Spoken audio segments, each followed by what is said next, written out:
We performed a $600 detail on a Toyota Corolla. I'm gonna recap what those services were, why we actually did $900 worth of work, but kept it to a $600 budget, and hopefully you'll learn a thing or two that you can apply into your detailing business. Let's go ahead and get started.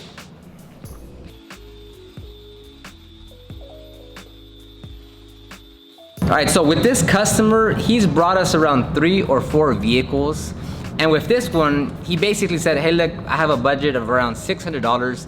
Just do your best with it, right? He didn't say, hey, focus on the exterior or interior. He just, hey, look, I trust you guys. You guys do great work. Here's $600. You know, just work your magic with it.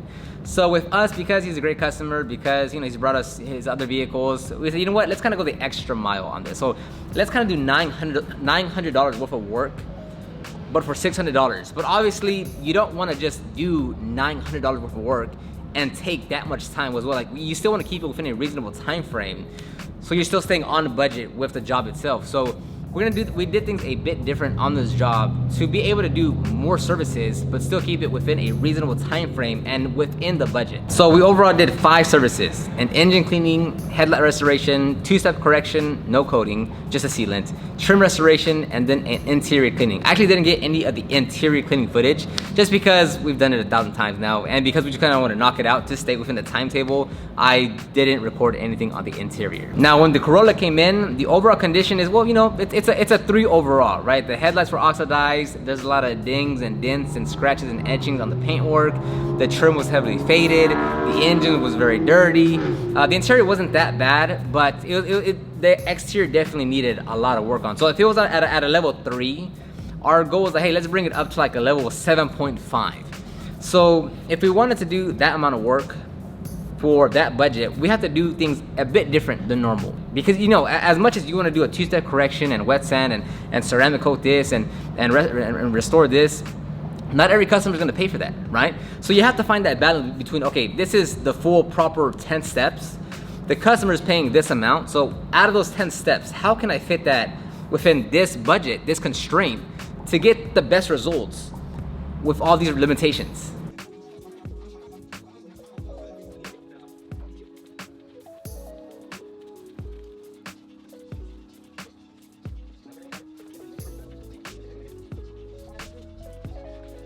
Okay, so first service up is the engine cleaning. Nothing special or different there. It took around 30 minutes to complete. It was pretty dirty, but just using an all-purpose cleaner, spray pump, and our pressure washer and a few brushes, we knocked it out.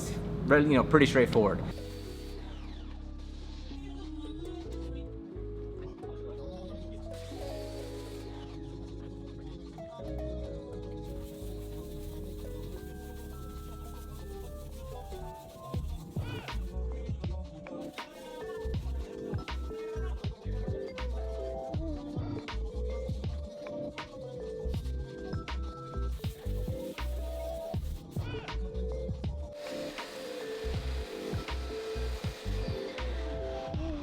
Next step is going to be prepping the vehicle for correction. So we're going to clean the wheels, tires, and fenders. And these were hubcaps, so pretty straightforward.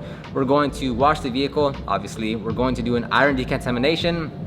We're going to do a clay bar treatment. Well, we use clay mitts, but still a clay treatment. And then we're going to rinse it down, dry it, and prepare it for correction.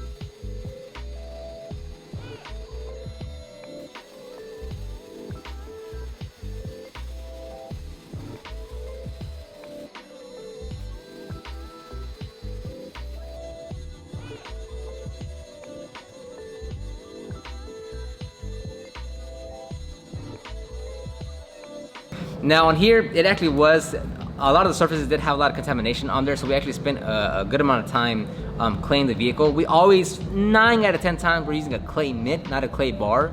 But overall, the actual prep process to get started on the correction was maybe around 20 minutes or so.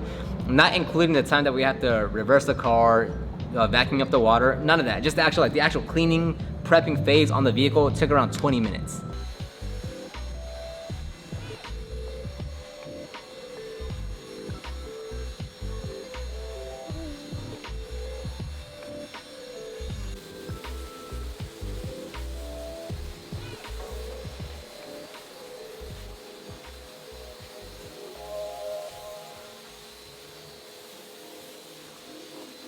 Now on the actual correction part, this is where you really gotta set the standard for yourself and say, okay, what am I doing here?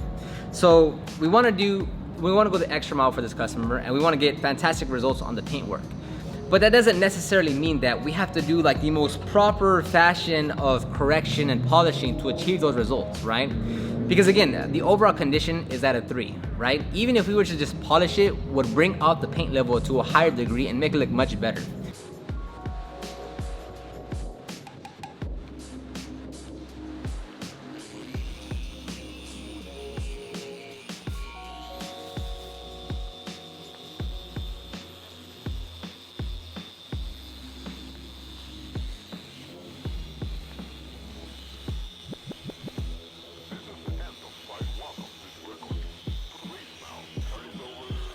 The way we're doing the correction is basically we're not wiping any of the correction as we go along. We're gonna finish a whole panel and then wipe it off, right? We're gonna continue to blow out the pads to make sure they're clean because you don't wanna work with gunk pads.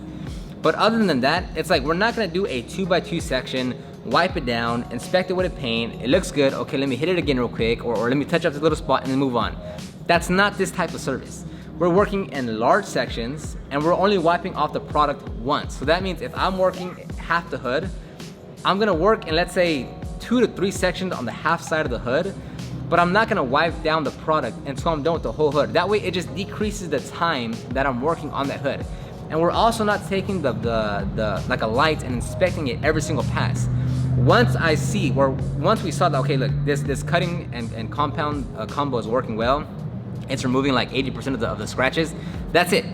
That is the game plan. So we're gonna follow that same thing across the entire vehicle, and and I'm not saying we don't look at the paintwork to see if there's a difference, but we're not gonna be there and after every pass inspect the paint and say, hey, is that 80%? Is that 80%? Oh no, let me go again.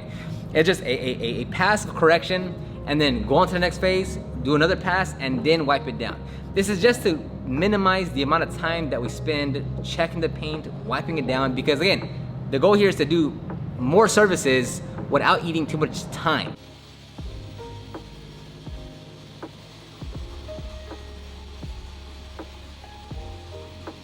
So as that's going on, we're also doing the headlight restoration. So with this one, we actually just went with 1,000, 2,000, and 3,000 grit sandpaper. Again, it's kind of like how can we condense this service to fit this budget? Because sometimes we start off with 800, 1,000, 2,000, 3,000, but to cut out one whole step would save us a lot of time.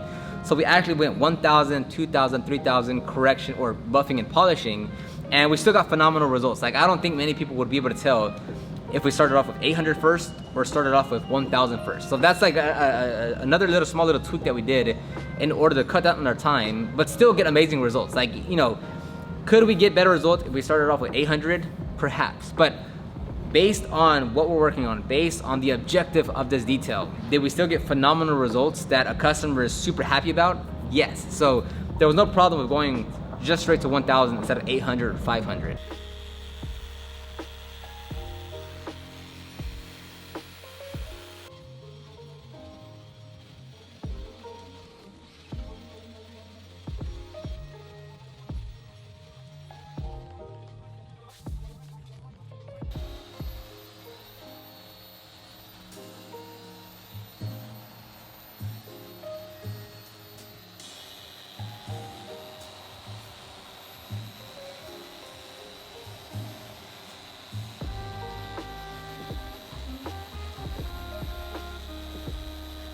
Now, once I was done with my headlights, I started to dress the engine bay. We put our dressing in a spray bottle and just mist the entire engine bay. We cover all the rubber and plastics, and then we go back and just wipe it down and wipe off the dressing from the plastic surface or from the painted surfaces. But that's our method. We just kind of douse the entire engine bay and then go back and wipe it down. We'll sometimes let it sit there for a while and they won't come back and wipe it down, but very straightforward process.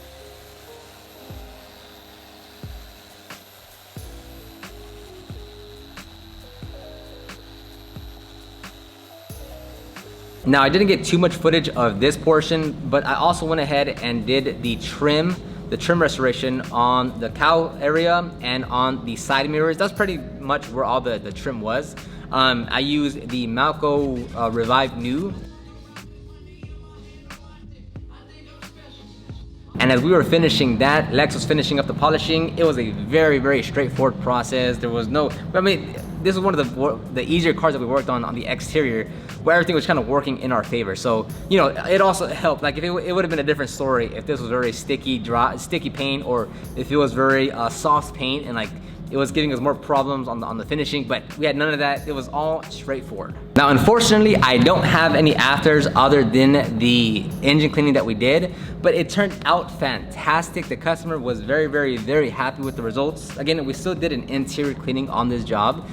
So overall, like, it was a dramatic difference between how the customer dropped it off to how we returned it back. And again, like, the main thesis of this video is like, hey, look, like, if you're trying to do more, or if you're trying to work with the customer, you have to be able to see like, okay, yes, I understand that to do this way that I want is gonna be 10 steps, but based on the customer's budget or expectations or timetable, man, I can only do like 6 of those steps. So which 6 steps do you choose to condense into that service to still get the results that you guys agreed upon, but still fit within that constraint? You know, like, it'd be great if every customer just paid top dollar for every single service, but that's just not the reality. You have to work within the constraint of the budget and timetable that the customer gives you. So I'll end it right here. Let me know if you have any questions, comments down below. You can check the video description box for the ultimate guide to start your detailing business. You can check out my podcast, the Detailing Business Class Podcast, or if you want to go to my second YouTube channel, the Proper Care channel, that's where I talk and teach everything detailing related. Other than that, thank you very much for sticking by or sticking through another video, and I'll talk to you on the next one. Bye-bye.